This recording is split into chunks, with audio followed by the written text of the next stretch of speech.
Hi, my name's Ivan, and today I'll be sharing a little bit about how I use Pro Tools for in music editing. The reason why I like Pro Tools is because it's really fast to edit and it makes it very intuitive rather than using the other softwares. And for me, this is what I started out with. So that's why I'm using Pro Tools. And so whatever works for you, if you're doing a lot of editing, Pro Tools I feel is the best tool for me. But of course, you're free to use any other software that you're familiar with, whatever works for you, right? And Pro Tools actually has two versions. So one is a standard version, and then you have the ultimate version. So granted, Pro Tools, if you are kind of like just starting out, you want to record some stuff, you want to edit some stuff, Pro Tools is just about right. But if you require something more, more tracks, being able to use shortcuts, you have videos, then Pro Tools Ultimate. So in this video, I'm going to talk not about recording, but about editing recorded material. So I'm coming in assuming that you already, maybe you've recorded some stuff and you are bringing those back into a session and then you want to start editing, tightening up the performance and things like that. Okay, so what I'm going to do is I'm going to open a session that I already have from previously. I'm just going to use this as a guide to kind of explain things. So this is how it looks like.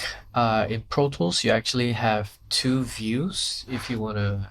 Okay, so this is the edit window view, and the other view is the mix view. So you can actually access it from window, come down to edit, and this is the other view that you can have. So you kind of see this as a fader, which makes it easier if you're familiar with how it looks like. This is where you can, view, especially when you are mixing things. Uh, this makes it easier for you to have an overall look at every track. Okay, but if you're in editing, this is how it looks like. Okay, so if you can see, I actually have a drum tracks and a bass track here already all laid out. So let me kind of run you through. So for example, since this is a music track, we work mostly in bars and beat, so which you can see here. But if you're working in other stuff as well, you can have like you can look at minutes, seconds, time code, and you can have like markers, tempo. You want to have a look at what tempo you're working with. So here, your meter for 4, your key if you want to, but for the sake of simplicity, I'm just going to take that off for now. Okay, I don't need minutes, seconds. Okay, so here we go. One of the things that I like about Pro Tools is the use of the modes in Pro Tools. So you have the shuffle mode, you have the slip mode, you have the spot mode, and you have the grid mode. So I'll explain. So in shuffle mode, what happens is that if let's say you're in this mode, trim mode, and you want to bring it in, what happens is it cuts out the front and moves everything front, which is great if you're working audio post, but in music we don't really work to this. Slip mode is basically it goes anywhere, it doesn't snap to any grid, so you're free to go as much as you want, as far as you want. In spot, this you're kind of telling it where do you want this clip to be. So if I click on this, you can see that, okay, where do you want it to go? If I want it to start on 2, it's going to shift it to the second bar. Right, so let's undo that, and then you have grid. So if you can see, there are grids all over. So we can set the grid to, so currently it's at 1/16 in grid mode.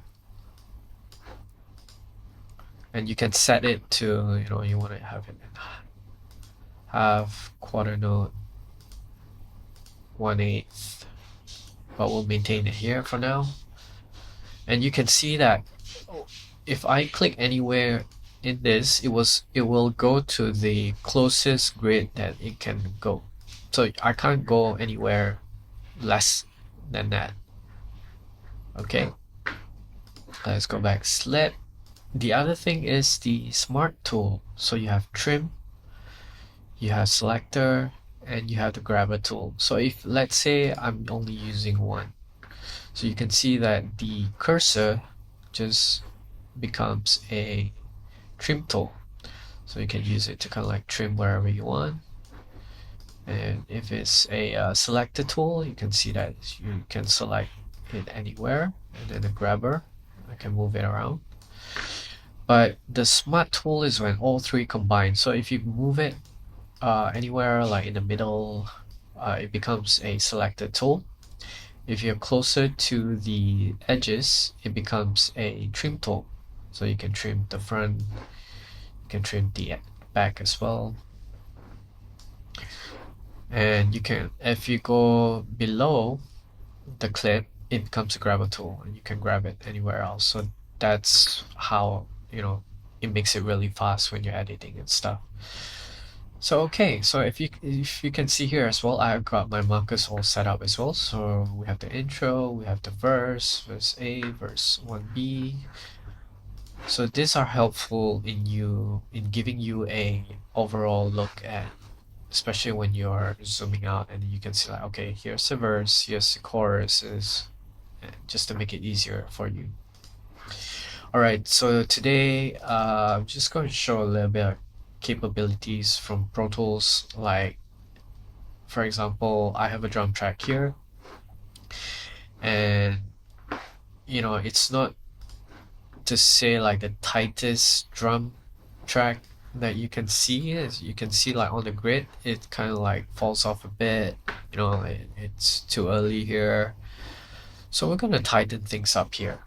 Okay, and there's a few things that we can do that we can use in Pro Tools to kind of help us achieve that result. Okay, so now let's have a listen at what we're working with here. So we have the drum track.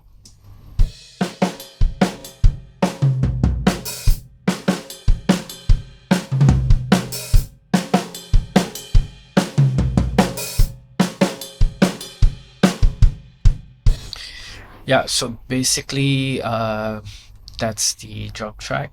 And let's say we brought in all these files here, right? And you can see that if I move one, it only affects one. But as a drum track, we kind of like want everything to be linked together, so we can group them up.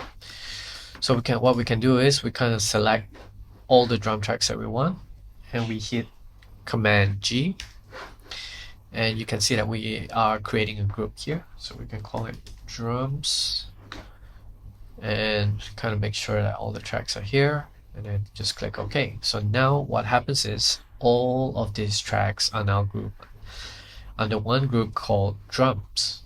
And when you kind of drag, kind of trim it, all of it gets affected as well, which is what we want. Okay. So that's one easy way to kind of group the tracks together. So now you see when we select one of the clip, all of it gets selected, so you don't miss any of it. Okay. And if you want to deactivate the group track, you can hit Command Shift G again, and now it's back to a single clip. Let's just deal with section verse 1A.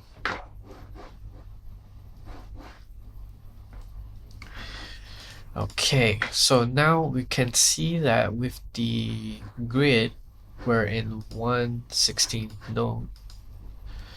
You can see some of the beats, some of the hits doesn't line up, so we're going to try and fix that. I think there's a couple of ways that we can do this, so let me show you one way using Beat Detective. So we can bring it up under Event, Beat Detective. So what this does is it detects the beat, so it makes it so you kind of know where the transients are. So for example, if we want to kind of have a look, so when we select clip separation, it detects where the beats are. So let's say on the kick, you can see the purple color line that appears on it. But first, what you can do is when you click on it, you want to capture selection. when you have a new clip, capture the selection, and you can see that it renews it. And you can tell it how sensitive do you want it to be. Do you want it to be less sensitive, or do you want it to be more, or it picks up more noise? So you want to be careful with that. Capture selection, analyze. Right, and this is where you can separate them. So now it has been separated. Okay, you can see that it's created a new clip here, here.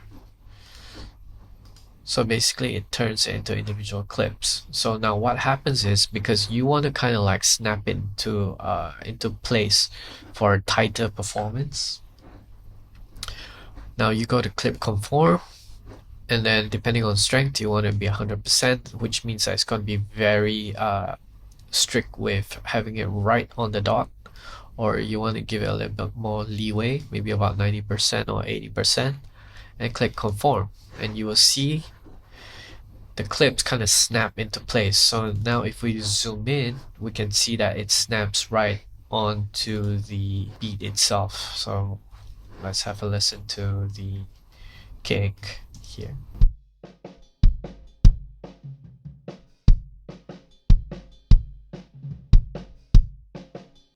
Yeah, so you can see that it has, this will help make your editing a lot more tighter, your performance a lot more tighter. So if you go to the snare, same thing as well. So clip separation, capture selection, and now we want to analyze it. And it seems to capture all the transients that we want. Now we're going to separate, and then go to clip conform, and we just conform it in place. So now we should have a more tighter drum performance, at least for the kick and snare. So let's have a listen.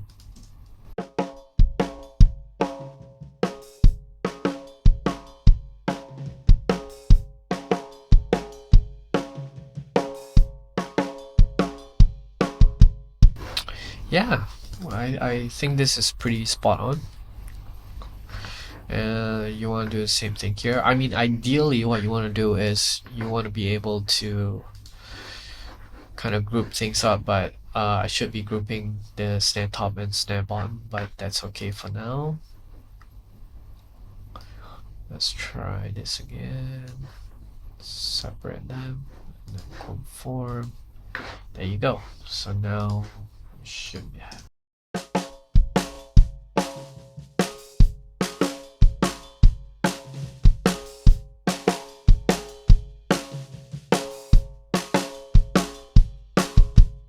There you go. And so you can do it for the rest of the clips as well. The other thing that you can do is actually through using elastic audio. So which, if you look at it here, let me just solve it. So let's just say with the tom. Okay, so now we kind of want to move things around. So if we open up elastic audio, there's a few selection that we can choose from. So polyphonic is when you have more than one note playing. So this is good for, let's say, like guitar, piano. Rhythmic is more for very percussive kind of stuff. Monophonic one is more single notes, so maybe like a bass or things like that. So for this one, I'm gonna select rhythmic. Okay, so you're gonna see that it turned gray and then it comes back up because it's analyzing the clip. Now what happens is, now you want to go to warp. So if you go to warp, you can see that there's lines that kind of pop out here. And what you can do with it is that now you can kind of start shifting things. Okay, shift here. But you can see that once I shift one place, like the whole thing moves with it as well, which is not the intention that we want. So what we can do is we actually kind of create a window. So you can okay, let me just give you an example. So by double clicking on this the line here, we're actually telling it to hold it in place. So we're not going to move beyond this, right? And here as well, since this is the only thing that we want to move. So now we can see when we move things, it's just within this window here, okay? Which is what we want. Now, in this example here, we can snap it in place while it maintains the kind of like the other stuff here as well. Now what we can do is we can select the whole clip and then move up here to event operation, and under quantize we can hit here 1.6, that's about okay. And then swing, we don't want it to be at 100%, maybe about 86. And now we can see that it snapped everything in place, almost like Bit Detective. So let's have a listen with the previous one.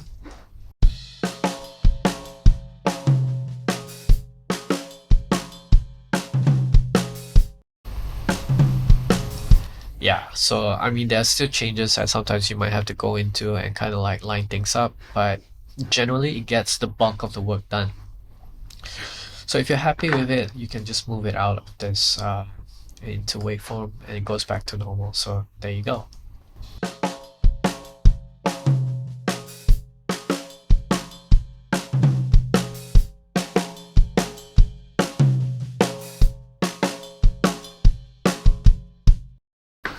So you can do the same for this one as well. So basically it's just very simple to kind of like quantize things, especially when you have drum. So if let's say you have a bass, right, like we do here.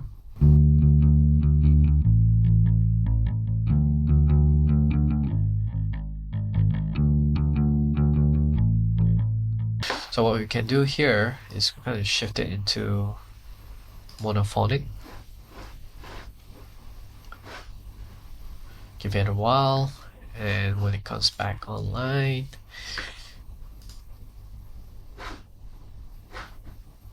let's go to warp, and now we can go to event and quantize, right? So now it's been quantized to the beat. So let's have a listen.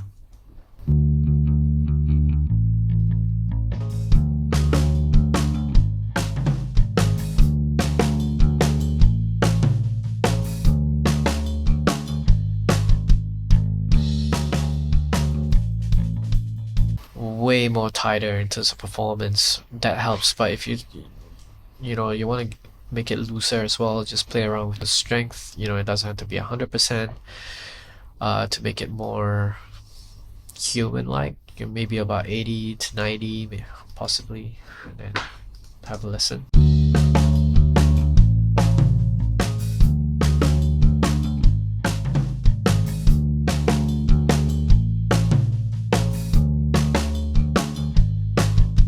Yeah, way tighter. So this is some of the things that you can use and which I personally find very helpful when I'm editing music as well. So I hope that this video has, was kind of beneficial to you. Happy playing around with Pro Tools, happy discovering the software as well, because I really love it when it comes to editing. It makes it so much more easier. And thanks for watching.